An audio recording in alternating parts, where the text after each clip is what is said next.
Les événements bouleversants dont on parle continuent à faire souffrir d'innombrables êtres humains.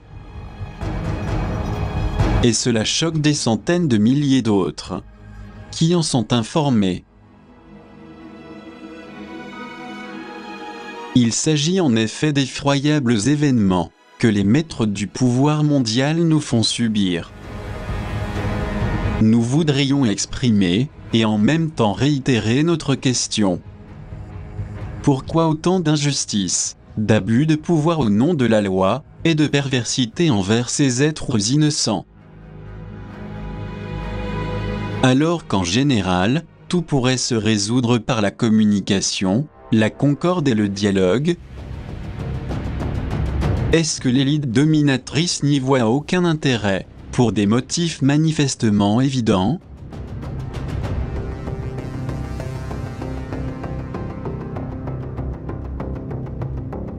Ou est-ce qu'en l'occurrence les dirigeants ne s'expriment que pour faire de fausses promesses, destinées à attirer les électeurs, lors de leurs interminables campagnes et présentations des programmes?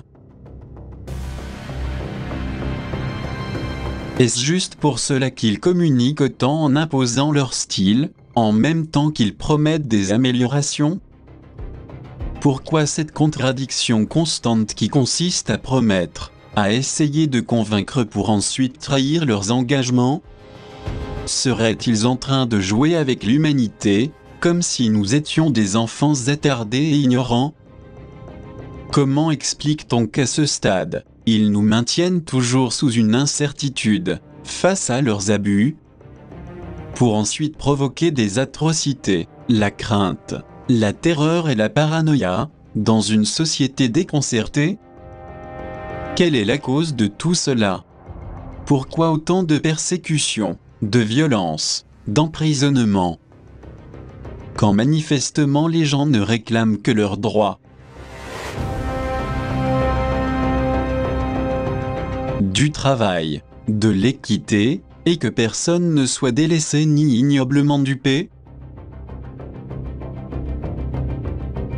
Est-ce à cause de nos pétitions plus que légitimes que nous subissons de plus en plus de répression?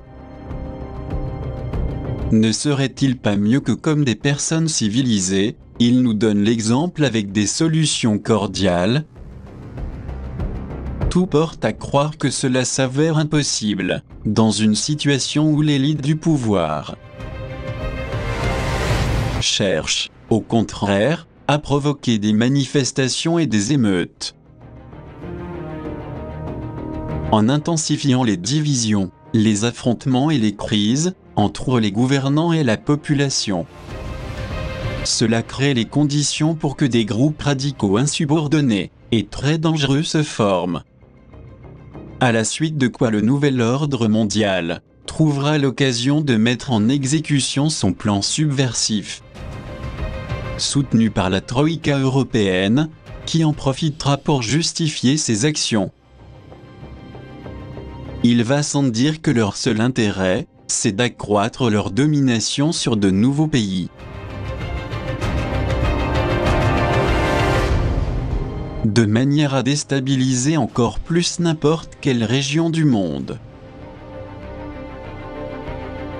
C'est d'ailleurs le scénario de provocation qui s'étend vers la Russie, pour amorcer une guerre qui les arrange énormément. À ce sujet, après s'être emparé de Kiev, et d'une grande partie de l'Ukraine divisée, prétendent-ils s'emparer à tout prix de la Crimée, majoritairement pro-russe? Alors que la Russie y a installé son importante flotte maritime de la mer Noire? Que cherche l'extrême droite, en plus de revendiquer l'appartenance d'une partie de la Pologne? Par ailleurs, pour quelles raisons veulent-ils y instaurer le chaos, alors que Poutine est également menacé par l'OTAN? Cherche-t-on à imposer brutalement le néonazisme dans le monde?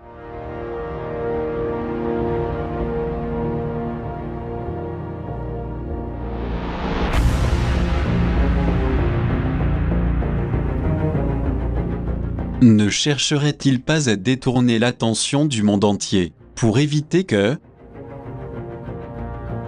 l'on regarde vers les États-Unis, qui sont sur le point de s'effondrer économiquement? Un pays qui déclare ne pas pouvoir faire face à leurs obligations financières internationales,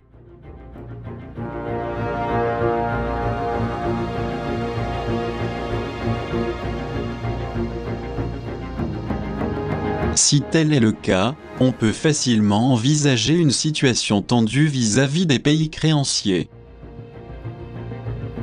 Et la généralisation d'un conflit que l'élite oligarchique poursuit avec acharnement, en vue de déclencher une grande guerre aux proportions démesurées.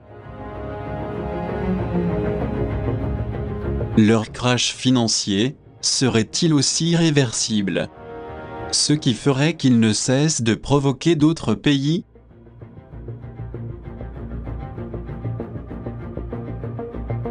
Et ces permanentes menaces contre des pays souverains sont-elles en rapport avec le fait que la Russie et la Chine soient en train d'organiser des exercices navals conjoints? Ou s'agirait-il tout simplement d'un nouveau coup, prévu dans la suite de leur agenda, pour faire oublier le mécontentement social que déplore le gouvernement de Barack Obama suite à sa mauvaise gestion fiscale pour l'année 2014, dans laquelle il est entré avec un budget public résolument serré, car la dette américaine atteint des niveaux records. Quelle en est la raison?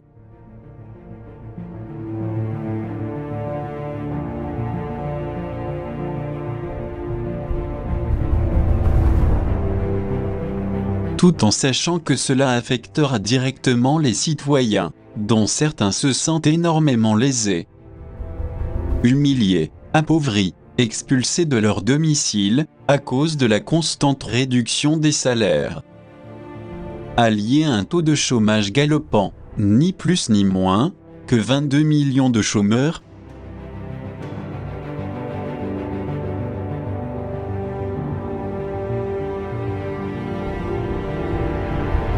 Cette situation a conduit inéluctablement à la cruelle confiscation de biens, ayant comme conséquence d'innombrables expulsions du logement, suite à des dettes impayées.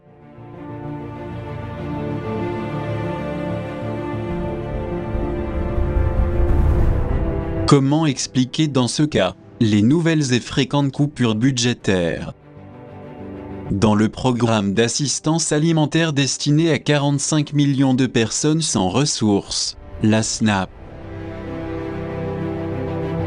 qui inclut des bons alimentaires destinés aux plus pauvres?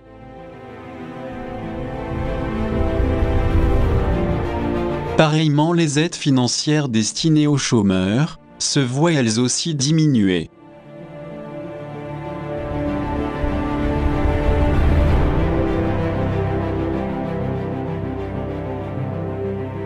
Au moment même où le programme pour la santé, destiné aux familles à faible revenu, fait lui aussi objet de réduction. Pareil pour les allocations que des millions de citoyens ne touchent plus, ainsi que beaucoup d'autres restrictions.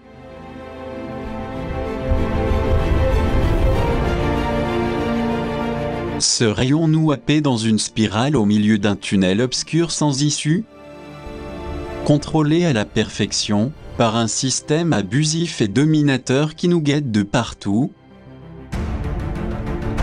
pour nous désespérer et laisser place à d'autres perspectives qui sont déjà parfaitement calculées? Au vu du scénario présent, y aurait-il une solution face à cette crise globale qui ne connaît pas de répit?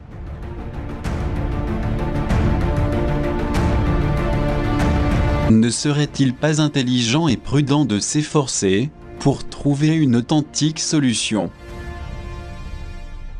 qui finisse définitivement avec le grave problème financier, social et politique grandissant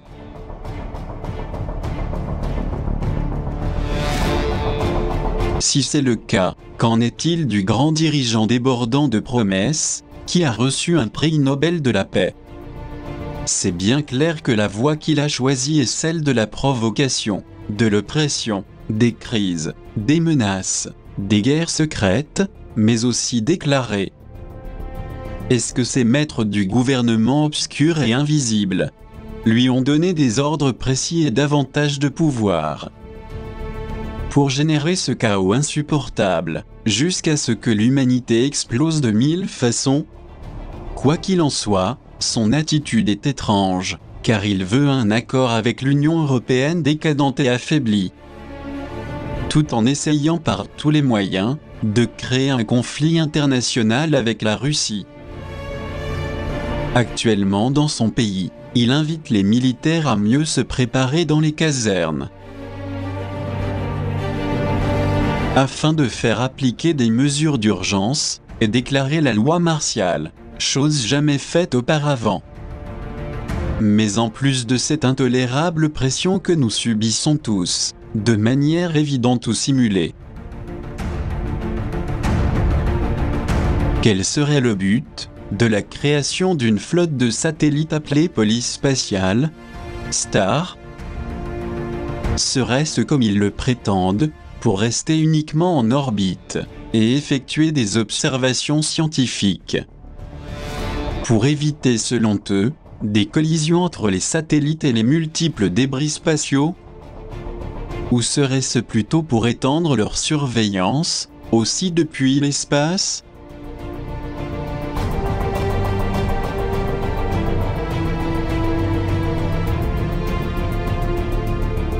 Et que dire de la nouvelle disposition encore plus rigide, contraignante et offensante envers la population, qu'a instauré le Royaume-Uni, en installant abusivement à divers endroits de Londres d'étranges postes de contrôle, semblables à ceux des SS nazis? La vidéosurveillance n'est-elle pas suffisante?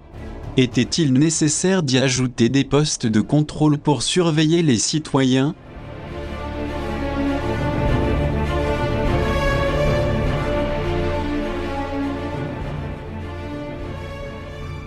It basically just underscores how authorities are randomly using these dubious, unspecified terror threats to set up these papers, please checkpoints where innocent bystanders are going to be searched by police.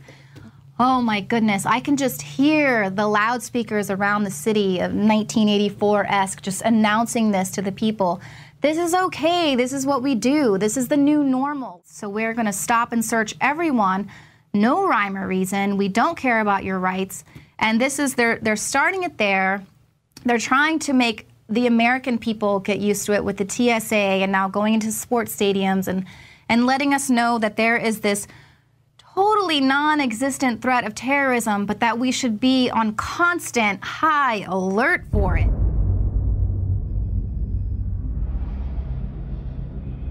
Auparavant, il procédait à ce genre de contrôle humiliant et désagréable, uniquement dans les aéroports. Alors que maintenant ils le font aussi sur les routes, dans les rues, et dans tous les lieux avec le fameux prétexte de toujours. Soi-disant, pour protéger la population contre les éventuels terroristes, qui pourraient être cachés, mais qui sont les vrais terroristes, qui font irruption dans notre vie privée à tout moment. Est-ce la population de plus en plus soumise à un contrôle rigide du style Allemagne nazie, et qui ne fait que se rendre au travail pour trouver les moyens de nourrir la famille? Ou c'est plutôt eux-mêmes qu'en se servant de l'abus de pouvoir nous maintiennent asservis? N'est-ce pas plutôt un prétexte pour nous subjuguer, coûte que coûte par la peur?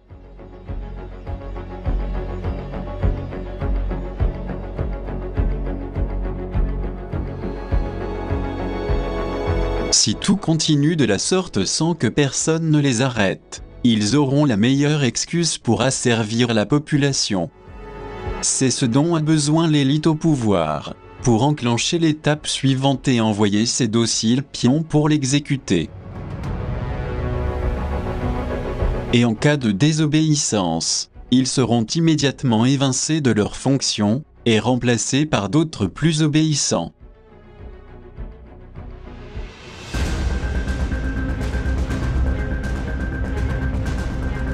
Toutefois, de nombreux géopoliticiens, journalistes, avocats, écrivains,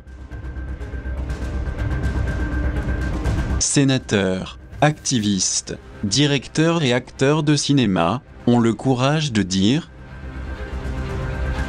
qu'à chaque jour qui passe, les multitudes se trouvent davantage opprimées. Elles sont arrêtées sans aucun état d'âme. Ils entrent dans leur maison sous n'importe quel prétexte. Et sans un mandat de justice, comme s'ils étaient leurs maîtres et pouvaient disposer de leur vie. Est-il possible, comme nous l'avons expliqué dans les vidéos documentaires d'Alcyon Pléiade précédents,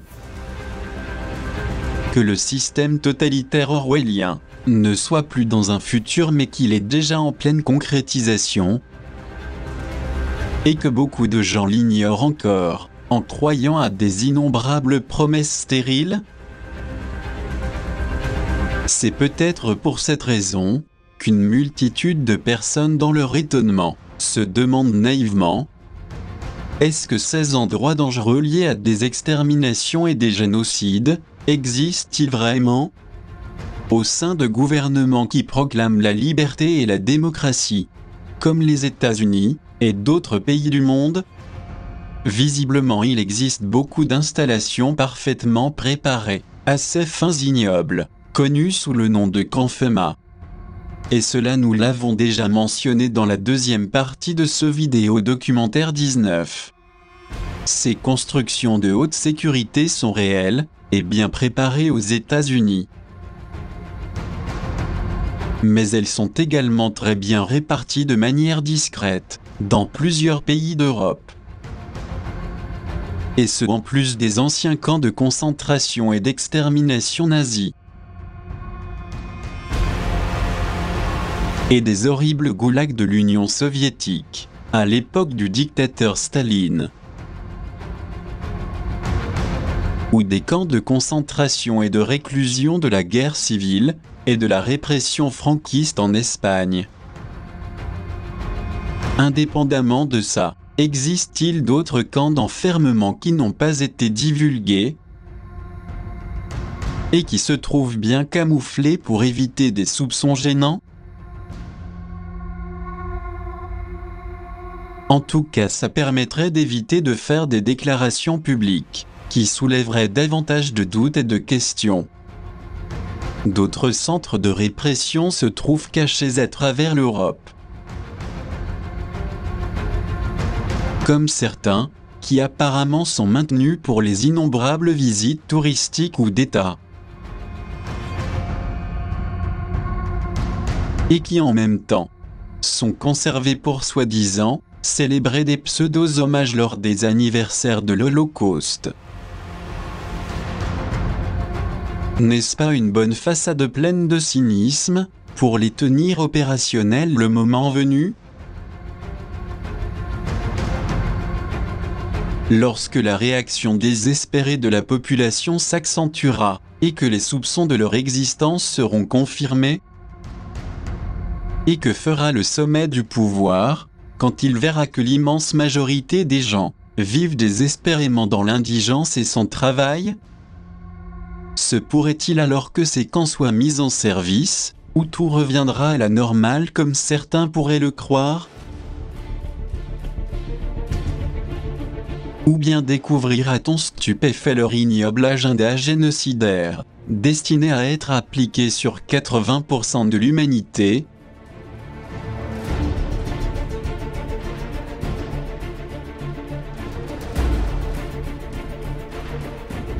Par exemple, il est notoirement connu qu'après la fin de la Deuxième Guerre mondiale, le nazi Walter Rauff, inventeur des terribles camions de la mort, qui ont servi pour l'exécution ignoble de 500 000 prisonniers. Après avoir dirigé son génocide en Europe, comme si de rien n'était, a conçu en Argentine un camp de concentration renommé, sur l'île d'Ausson. Se pourrait-il, comme nous l'avons expliqué en détail, dans le vidéo-documentaire Alcyon Pléiade 18, que le sport, notamment le football, outre le fait d'être une couverture pour faciliter l'évasion des nazis vers l'Amérique du Sud, ait été également utilisé comme camp de concentration et de répression, à des fins meurtrières. À la ressemblance de ce qui s'est produit pendant la dictature d'Auguste Pinochet au Chili. Le fait suivant, lui aussi, se trouve dans ce même contexte de réclusion ou de captivité dirigée contre une population sans défense. Selon les autorités, après la Coupe du Monde 2014 au Brésil, le stade de Manaus au Brésil deviendra un grand centre pénitentiaire? Quelle serait la raison de cette conversion? Prévoit-il des problèmes dans cette zone du nord-est de l'Amazonie?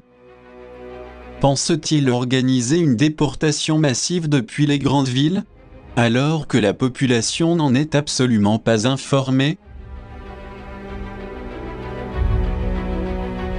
Après de nombreuses années de silence et d'impunité totale, pourquoi il ne parle que maintenant de l'existence au Brésil de fermes, où les enfants étaient réduits de force à l'esclavage? En plus, il y avait une croix gammée nazie sur le drapeau de leur équipe. Et dans leur construction on peut voir des symboles de l'Allemagne nazie gravés sur les briques. Se pourrait-il qu'au Brésil et dans cette partie d'Amérique du Sud, il se prépare quelque chose de similaire à l'Europe et aux États-Unis? Et que pouvons-nous dire au sujet des centrales nucléaires, situées à proximité des grandes villes dans d'autres pays du monde, comme celles dispersées stratégiquement à travers toute la vieille Europe? Sont-elles construites uniquement pour produire de l'énergie à des prix exorbitants? Ou bien, en plus du coût élevé de notre consommation électrique, nous avons également droit à subir le programme de leur agenda, qui inclut des fuites radioactives et des accidents à répétition? Se pourrait-il que ces centrales ne soient pas très sécurisées, et qu'elles permettent de ce fait, des fuites nucléaires de manière périodique, pour ainsi contaminer la biodiversité, et en même temps générer des maladies cancéreuses de toutes sortes? Comme c'est le cas de Paris en France, qui se trouve à seulement 100 km de la centrale nucléaire de Nogent? Se pourrait-il que beaucoup de gens souffrent de certaines pathologies provoquées par la radioactivité sans qu'ils le sachent? Ils savent seulement qu'ils souffrent de maladies congénitales, de cancer de la thyroïde, de leucémie, de stérilité, d'insuffisance de globules rouges ou blancs, de lésions cérébrales, de troubles du système nerveux, etc. Serions-nous en train de subir des radiations de façon sporadique, sans nous en rendre compte et ce où que ce soit? Et pourquoi la France est le pays où l'on compte le plus grand nombre d'accidents liés aux déchets nucléaires ces derniers temps? Y compris des fuites d'eau radioactive, des incendies, des explosions anormales? Est-ce une pure coïncidence que des fuites radioactives de la centrale nucléaire aient lieu à 70 km à peine du très célèbre parc touristique d'Euro Disney? Comment est-il possible de construire une centrale nucléaire dans une région où il y a tant de villes, de communes et d'habitants? Et en plus, près d'un lieu prisé par les touristes européens et du monde entier qui viennent en vacances. Serait-ce une coïncidence que Disneyland et Disney World aux États-Unis ainsi qu'Euro Disney, présentent les mêmes risques pour ceux qui les visitent en toute confiance.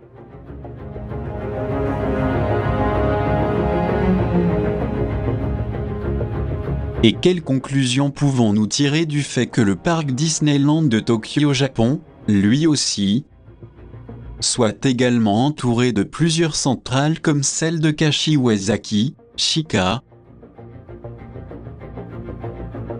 la centrale nucléaire de Tokai?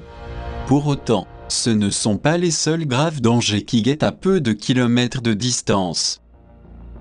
Il y a aussi la centrale de Hamaoka, et un peu plus loin celle de Fukushima.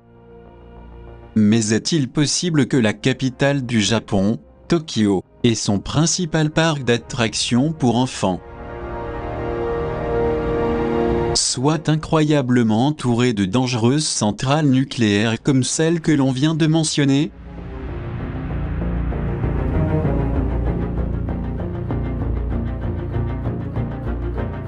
Y aurait-il une quelconque intention voilée, nuisible et dévastatrice en ce qui concerne le pays du soleil levant? Nous pensons par exemple à la fuite radioactive constante et incontrôlable à Fukushima, dont la forte radiation et les terribles effets se font déjà sentir dans tout l'océan Pacifique. Et qui plus est, affectant gravement plusieurs pays d'Asie, d'Océanie, d'Europe et surtout aux États-Unis? S'agirait-il uniquement des séquelles liées au terrible séisme et au tsunami du 11 mars 2011? Ou existe-t-il un grand complot, au sein même du gouvernement nippon, qui ne fait qu'obéir aux ordres émanant de l'élite dictatoriale, qui gouverne notre planète abusivement, et qui a besoin de nous exterminer urgemment et de tuer la population? Et que penser de la radiation provoquée au cours d'essais nucléaires dévastateurs, réalisés par des pays très liés comme la France, le Royaume-Uni et les États-Unis, principalement dans certaines régions des îles Bikini, des îles Marshall, ainsi que sur les atolls de Fangatofa, Mururda en Polynésie française.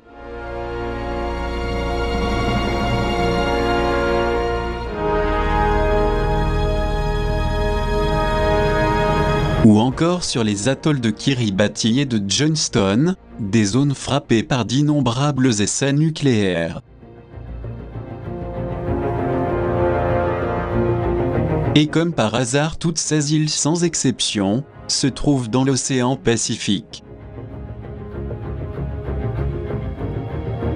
S'agit-il d'une coïncidence avec la puissante radiation provenant de la centrale de Fukushima, qui se trouve également sur la même zone de cette mer gigantesque?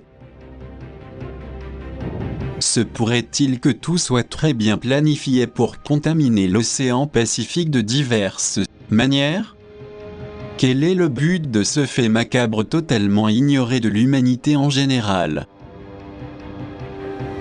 N'oublions pas que le Japon a subi 2 explosions nucléaires à la fin de la Deuxième Guerre mondiale, sur les villes d'Hiroshima et de Nagasaki.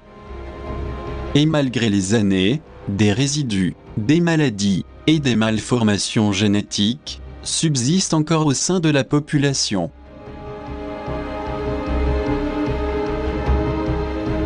Et que penser du nouveau centre de loisirs Disney Hong Kong, qui comme par hasard,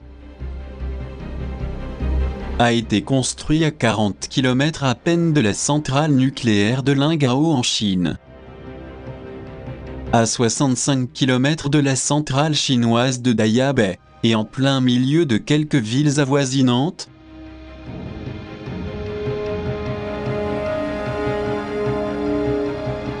Est-ce une coïncidence de plus, comme nous l'avons déjà vu avec d'autres centres Disney pour enfants? Ou y aurait-il une raison pour que les 5 principaux lieux de saine distraction à niveau planétaire, tels que Disneyland, Disney World, Euro Disney et Disney Tokyo. Et récemment aussi Disney Hong Kong, se trouve si proche de centrales nucléaires à haut risque? Est-ce possible qu'il n'ait pas tenu compte des millions de familles, de visiteurs et surtout d'enfants qui fréquentent les parcs, et de leur vulnérabilité face à la moindre radiation produite?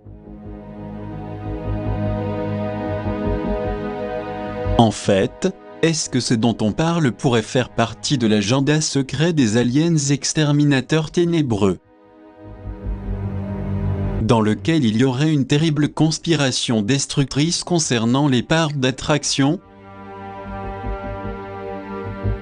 Si tel est le cas, pourquoi tant de cruauté envers des millions d'êtres humains innocents? Est-ce que nous les gênons vraiment? Ou ce n'est qu'une coïncidence de plus parmi les nombreuses qui se produisent et rien d'autre?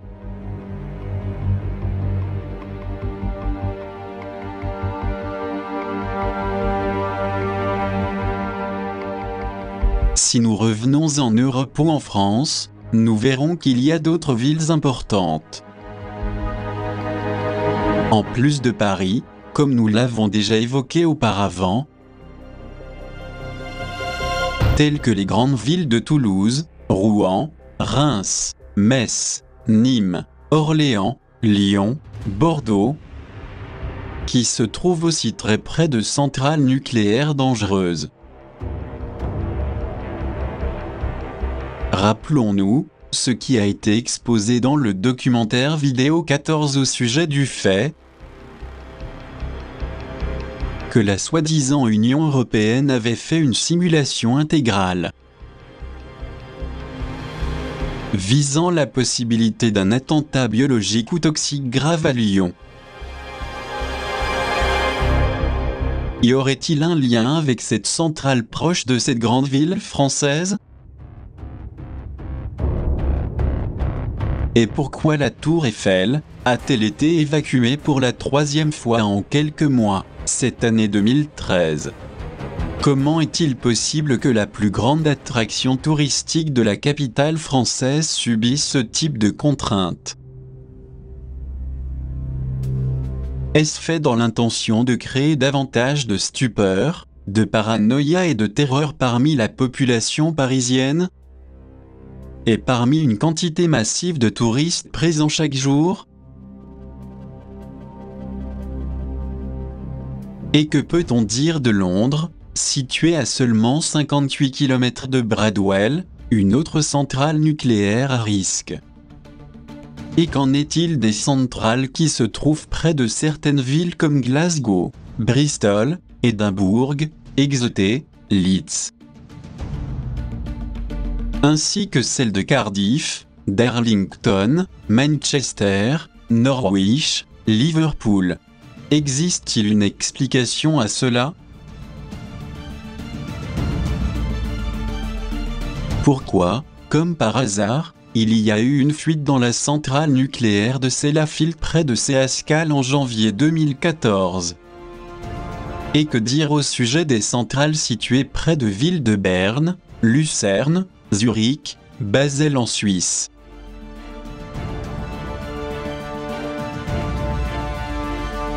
Ou celles d'Hambourg, Düsseldorf, Dortmund, Cologne, Francfort, Strasbourg?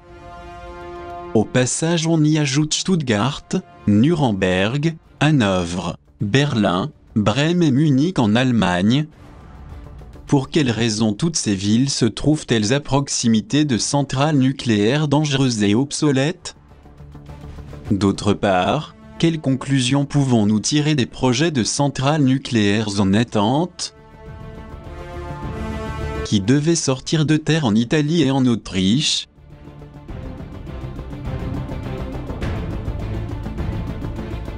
et qui finalement n'ont pas abouti grâce à la forte opposition de la population,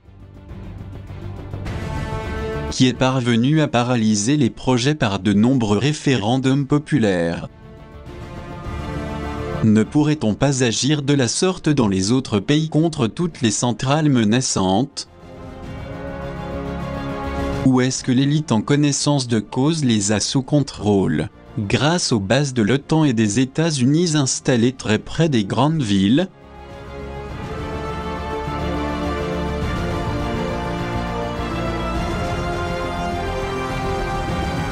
Qui, à leur tour, sont bien présents dans plusieurs points stratégiques de toute l'Italie.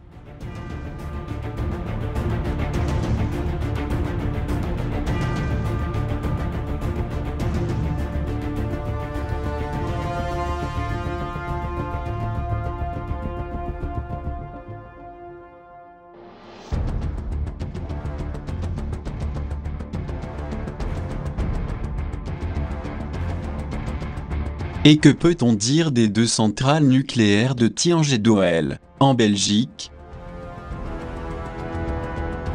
qui sont très proches des villes de Liège, Bruxelles, Maastricht.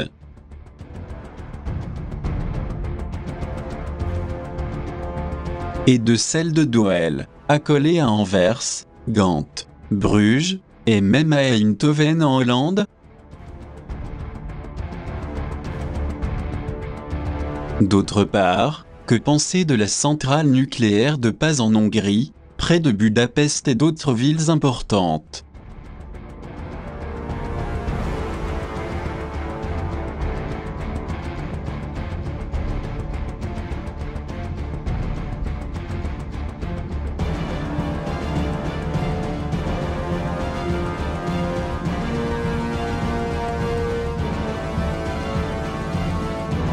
Et au sujet des diverses centrales en Espagne comme celle de Vandelló et Ascó en Catalogne,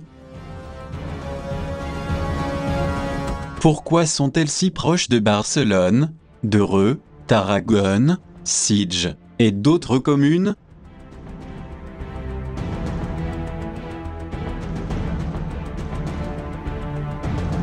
Et concernant l'obsolète centrale nucléaire de Garoña près de Bilbao, Burgos, Miranda d'Ebro, Durango, et de villes telles que Logroño, Santander, Pampelune, Torlavega. Ou celle de Cofrentes bien située entre Valence, Castellón, Albacete, Játiva.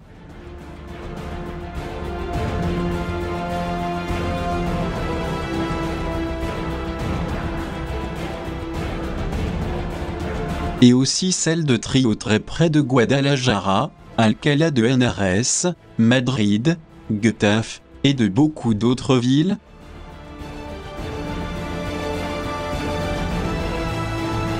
Par ailleurs, que dire sur la centrale d'Almaraz également située à proximité de Mérida, Salamanque, Ávila, Badajoz, Cáceres,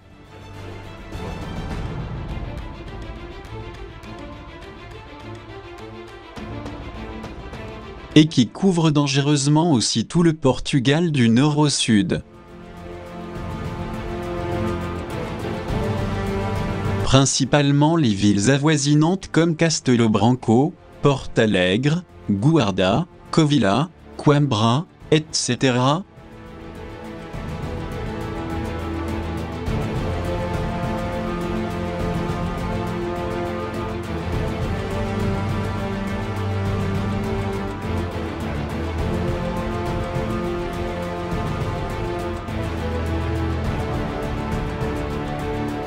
D'après ce que l'on constate au milieu de tout ce danger, il semblerait que l'on n'ait rien appris de la fameuse fuite nucléaire qui a causé la mort de plus de 200 000 personnes à Tchernobyl, Ukraine, en 1986,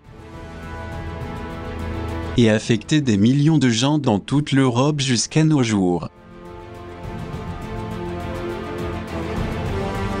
À cause de la puissante explosion accidentelle d'un des réacteurs de la centrale.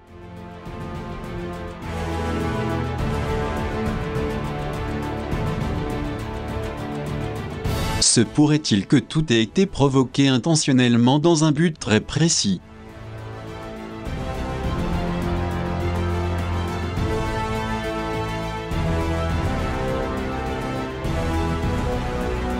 Prenons comme exemple la Nouvelle-Ukraine. Est-elle devenue plus démocratique ou plus nazie ?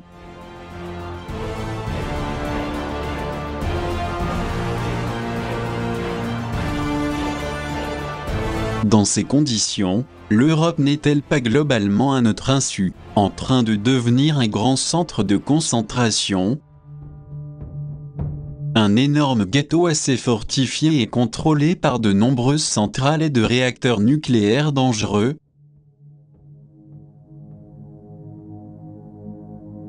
De même que par des centaines de bases de l'OTAN et des États-Unis. Et nous, qu'en savons-nous ?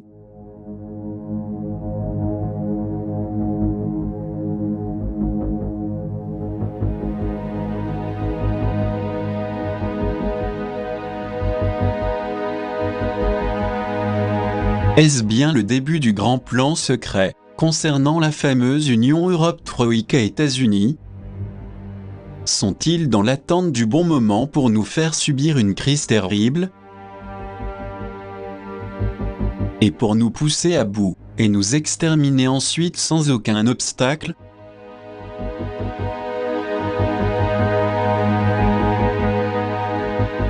Et que penser des États-Unis ? Et de tout ce prétendu contrôle extrême et excessif, et des graves dangers liés aux radiations qui se produisent continuellement ?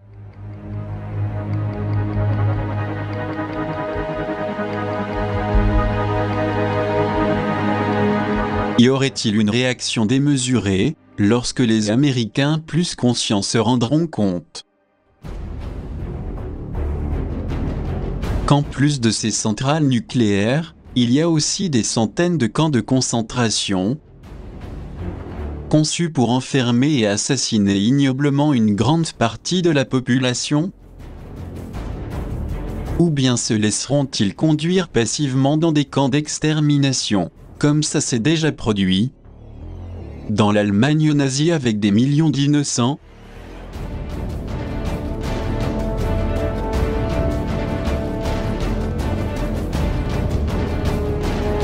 Ou y aurait-il des réactions de grande ampleur, venues de partout, comme ces manifestations massives contre le nucléaire en Allemagne, qui ressurgissent actuellement pour réclamer la fermeture des centrales, et ce complètement à l'encontre des plans d'Angela Merkel. Et pour quelles raisons ? D'autres manifestations antinucléaires ont lieu dans des pays tels que le Japon, la Suisse, l'Italie, la Belgique, la France. Qu'est-ce qui fait que dans ces pays les gens manifestent ouvertement, tandis qu'aux États-Unis, le pays de la liberté et de la démocratie, personne ne fait rien et ne s'y aventure même pas ? L'emprise serait-elle plus forte, ou y aurait-il une confiance si démesurée qu'ils n'osent pas imaginer que leur gouvernement serait capable du pire ? En sachant que son urgence immédiate consisterait plutôt à faire implanter des micro-puces pour mieux contrôler la situation et d'inoculer les virus pathogènes et pandémiques, les plus virulents qui puissent exister, pour nous rendre amorphes, nous maîtriser et ainsi supprimer en nous tout type de résistance contre leurs plans horribles ? Tout cela est très probable, tout comme l'est aussi le fait de vouloir réussir le contrôle total de la population, obtenu à travers un espionnage intrusif et abusif. Illégal et inconstitutionnel, de tous les courriers électroniques, téléphones portables, Internet, etc. Ainsi personne ne pourra échapper à leur domination et surveillance totale. Cependant, bien que nous soyons énormément endormis et abasourdis, à cause de tous leurs poisons alimentaires, des vaccins, de la contamination, des micropuces, ainsi que des énergies à basse fréquence telles que Gwen, Elf et Harp. Nous croyons que ce sera une tâche difficile pour eux, parce que des millions de personnes en prennent conscience et préviennent les autres sur leurs stratégies génocidaires abominables, ayant comme objectif l'extermination programmée pour une grande partie de l'humanité.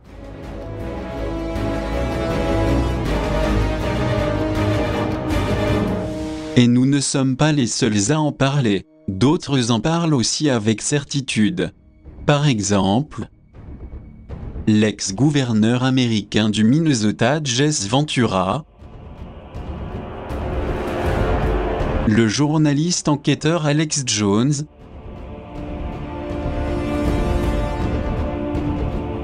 l'écrivain et cinéaste David Wilcock,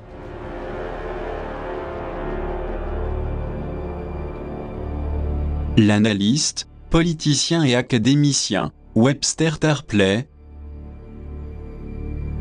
l'éditeur et consultant en affaires Gérald Salant,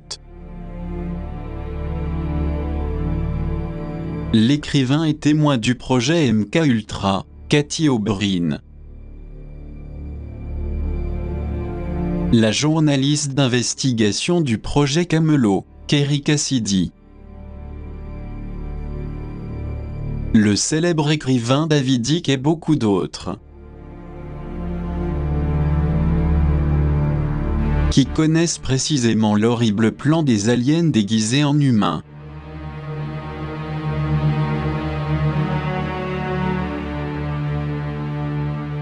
En effet, bien que cela soit difficile à croire, ils ont découvert des centaines de camps de concentration aux États-Unis, parfaitement préparés pour enfermer et isoler une multitude énorme de détenus,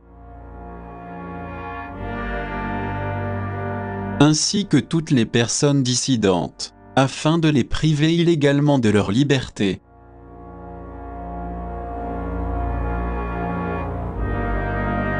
Et nous confirmons une fois de plus que ces lieux d'enfermement et d'isolement sont appelés camps FEMA, Agence fédérale pour la gestion des urgences. Cela fait plusieurs années que l'existence de ces camps a été dénoncée. Mais pourquoi ont-ils été désignés avec le nom suggestif de gestion des urgences? Est-ce que ces urgences vont s'avérer tellement nombreuses qu'ils doivent se préparer pour autant d'arrestations? Il s'agit de vastes et spacieux camps ultra sécurisés, de réclusion massive, avec d'énormes constructions blindées prêtes à entrer en service, dotés d'une excellente connexion avec les aéroports, mais aussi accessibles par le train, des trains immenses longue distance, que l'on retrouve comme nous l'avons déjà mentionné, dans la seconde partie de cette vidéo documentaire numéro 19. Ces camps sont répartis et reliés à travers 50 États nord-américains. Et d'après ce que l'on sait, ils seront utilisés le moment venu. Et ce serait pour quand, le bon moment selon l'élite tyrannique? Serait-ce quand la militarisation sera renforcée dans de nombreuses régions, comme c'est le cas déjà partout dans le monde?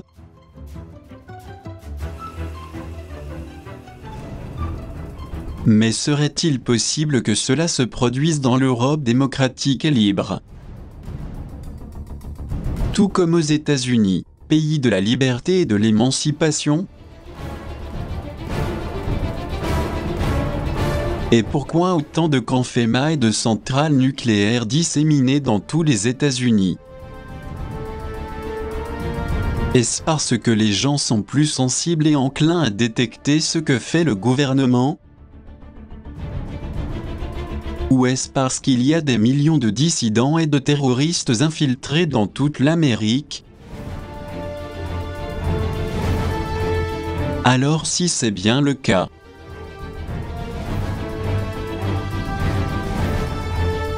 Quelle fonction incombe à la fameuse sécurité nationale de contrôle et des renseignements comme le FBI, la NSA, la CIA? Comment vont-ils expliquer et justifier leurs intentions déplorables auprès des citoyens américains lorsque ceux-ci seront au courant et s'éveilleront de leur léthargie? Est-ce que les aliens élitistes trouveront les bons arguments pour justifier tout ce qu'ils font à notre insu? Ou vont-ils essayer de détourner notre attention avec d'autres choses moins importantes, pour nous faire oublier le problème?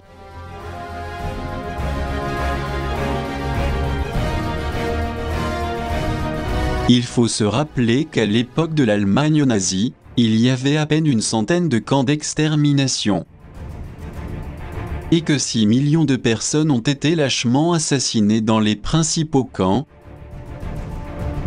dispersés en Pologne, en Autriche, en Allemagne, aux Pays-Bas, en Italie, ainsi qu'en Norvège, Croatie, Lettonie, Estonie, France, Biélorussie, Ukraine, Lituanie et en Serbie. Par contre, ceux des États-Unis sont conçus pour pouvoir recevoir un plus grand nombre de gens. C'est l'interrogation qui demeure sans réponse. Sont-ils conçus uniquement pour l'isolement des dissidents activistes américains? Ou ont-ils été construits aussi pour enfermer les citoyens d'autres pays? Ou pour un grand nombre de familles et de personnes toutes origines confondues, parmi la population américaine?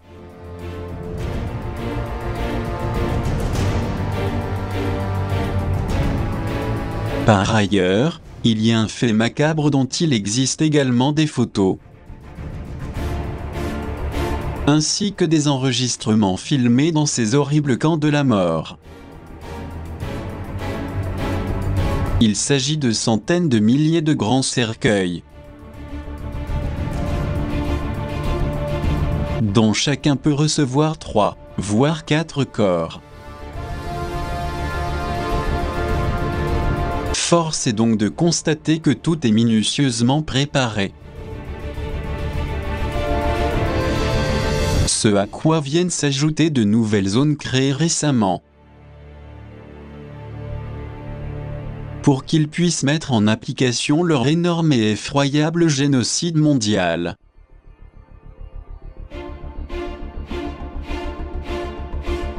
Est-ce en relation avec le transfert, fait par le FEMA, de milliers de cercueils des États-Unis vers Porto Rico? En effet, cette île présente un danger pour le gouvernement d'Obama, d'où sa nécessité de préparer sous peu son extinction. Pourquoi les ont-ils transférés dans ce pays? Y aurait-il une insurrection contre le gouvernement américain? Que nous préparent-ils encore? Voilà la raison pour laquelle nous aimerions comprendre toutes ces horreurs qui sont en plein essor. Il s'agit de choses vraiment effrayantes concernant certains camps d'extermination FEMA, équipés ni plus ni moins que de fours crématoires gigantesques, aux conduites de gaz interminables.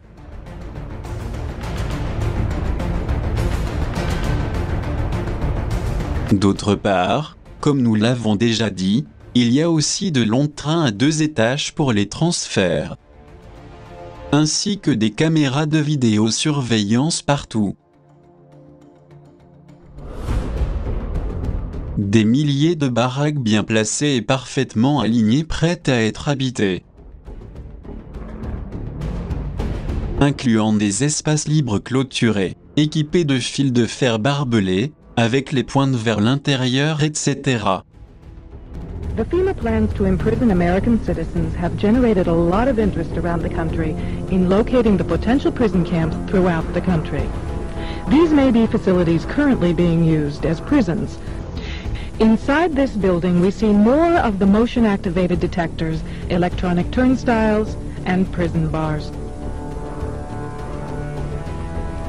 All of the renovations to this property have involved putting in new fencing. electronic turnstiles, concrete flooring in unused warehouse buildings, and putting in large gas furnaces on buildings that were never heated any time in the past 20 years.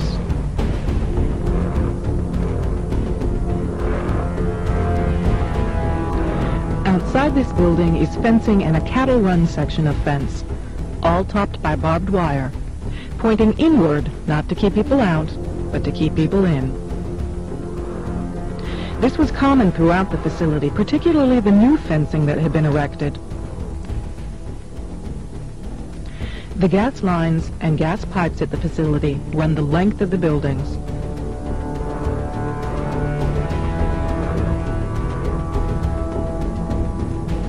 And come out at some very, very large, brand new furnaces that have been installed at the buildings throughout the facility.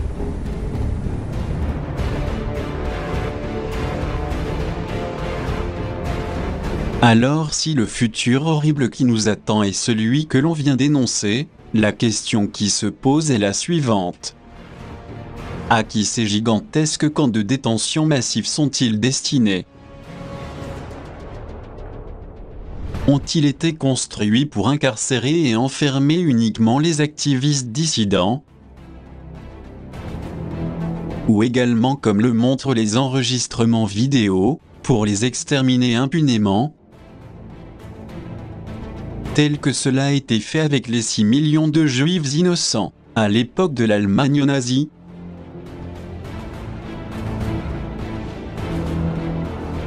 Selon certains chercheurs, il s'agirait bien de reproduire cet horrible et sinistre objectif. Les événements se répètent, tout comme des millions d'innocents qui ont été sordidement assassinés. De la même manière, l'accomplissement de ce plan effroyable d'extermination de la population fait partie des projets ténébreux et immédiats d'annihilation globale.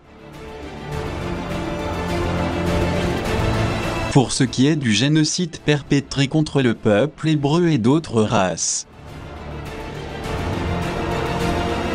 Si nous faisons des recherches et examinons de plus près ce qui est en cours,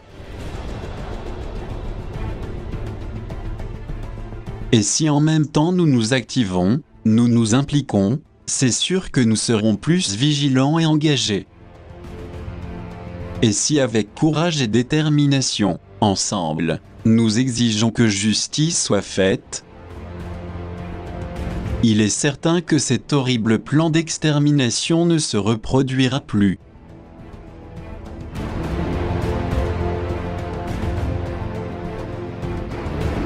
De notre part, nous pensons justement que tout pourrait aller à l'encontre de ce qu'ils nous ont préparé, car au fur et à mesure que l'on découvrira davantage de mensonges, de fraudes, de désertions, d'inculpations, d'arrestations, à l'encontre de l'élite alienne, de leurs hybrides robotisés et de tous ceux du nouvel ordre mondial,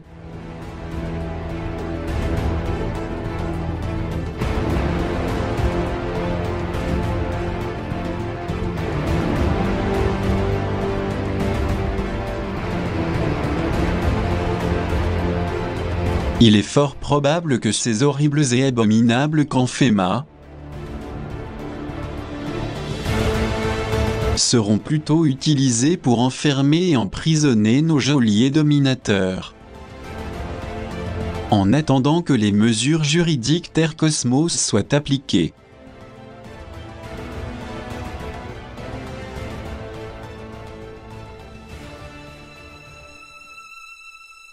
Nous voulons dire par là qu'aussi bien le commandement stellaire que les mutants, les Agarthiens et la milice terrestre, qui connaissent précisément ce plan de génocide lâche, ne permettront pas qu'ils éliminent la race humaine, et nous en sommes certains. Il s'agit d'une protection cosmique et terrestre parfaitement établie en tant que règle universelle. par la Confédération galactique de lumière et par la divinité,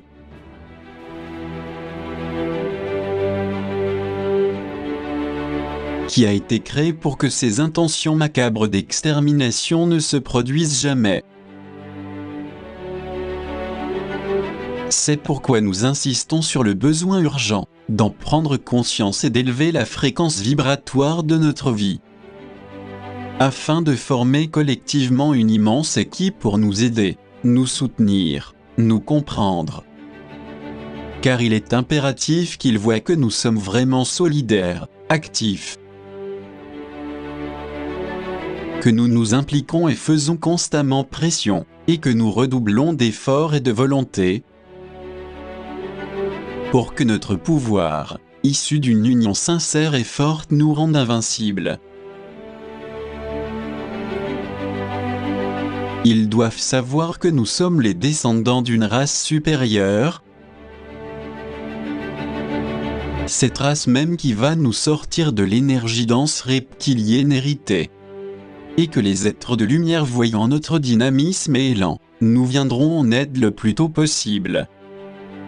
Mais n'oublions pas une fois de plus que tout dépend de nous-mêmes et de l'effort interne que nous ferons pour changer à tous les niveaux dans notre vie. Rappelons-nous que nous sommes les enfants des étoiles, que nous provenons des êtres de lumière des Pléiades, de Sirius, d'Arcturus, de Vega, d'Orion, d'Humo. Et personne ne pourra changer ces gènes de lumière que nous portons en nous, et qui émanent du ciel infini. C'est pourquoi nous devons lutter sans relâche à n'importe quel prix.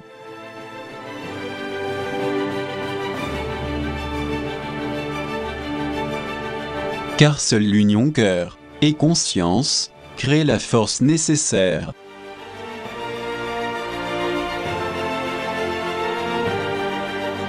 Et c'est ce qu'attendent nos grands frères du cosmos pour nous libérer de l'esclavage. Et pour nous aider à atteindre ce bel objectif de liberté, et nous intégrer totalement avec eux, il est nécessaire de faire partie de cette race merveilleuse du photon, qui est déjà en plein éveil. Impliquons-nous, persévérons, et nous réussirons. Car notre objectif final est le triomphe.